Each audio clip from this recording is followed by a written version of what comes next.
Shirobako is one of those shows that almost everyone who watches it enjoys, including myself as well. While we know the initial ideas of Shirobako are showcasing an anime about making an anime, the one thing I really didn't notice at first is the technical beauty, or cinematic magic if you will, behind it all. This in turn leads us into two terms used mostly in film analysis called demystification and remystification. Demystification in a general sense is to rid of mystery or obscurity, while remystification is the opposite. However, those definitions in themselves really do not describe how it's utilized so well in Shirobako, and other series as well. So today, we'll focus on just that. What's up guys, it's Kent from Spartan Media Reviews, and today, let's dive into the ideas of demystification and remystification. Oh no, your lucky day's the 24th. What do you mean the 24th? It's 1:30 already, it's morning. Yes, and what a lovely morning.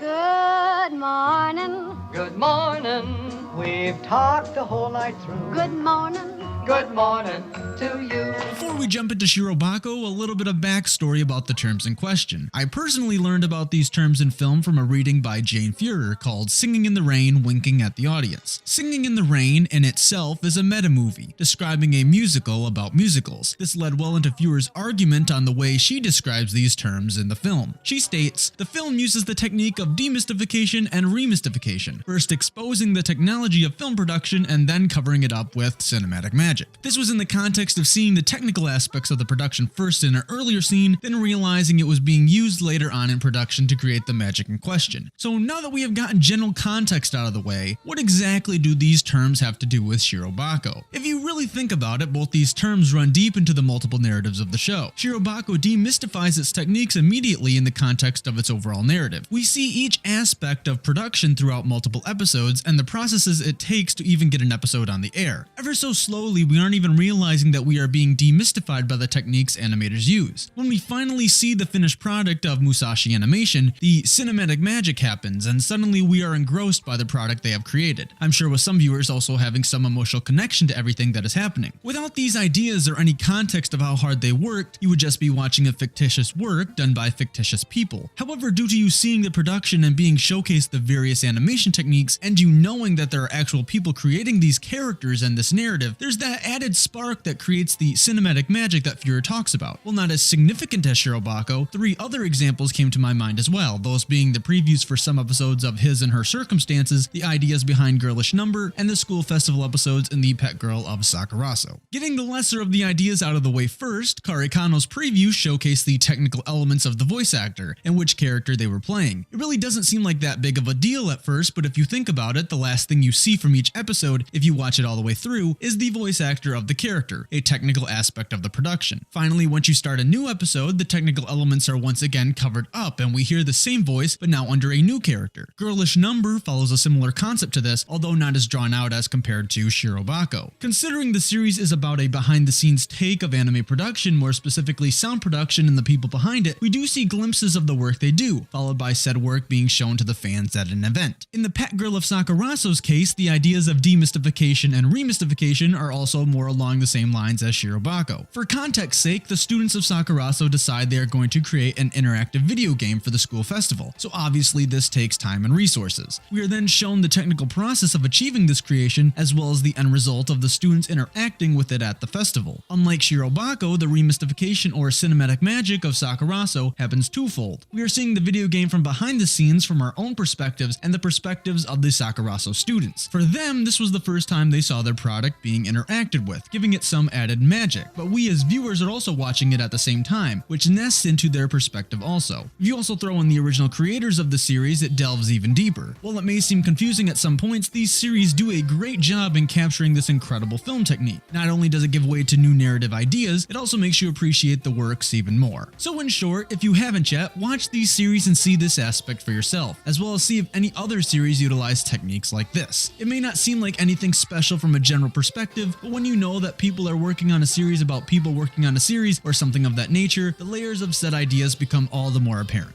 Now I know this video is really different from what I usually put out, but I wanted to try something new, so I hope you enjoyed it. If you would like to see more of this type of content, please support the video with a like or a comment with your feedback. I'd really appreciate it. As always, I'm Kent from Spartan Media Reviews, and I will catch you guys in my next review. Thank you for watching.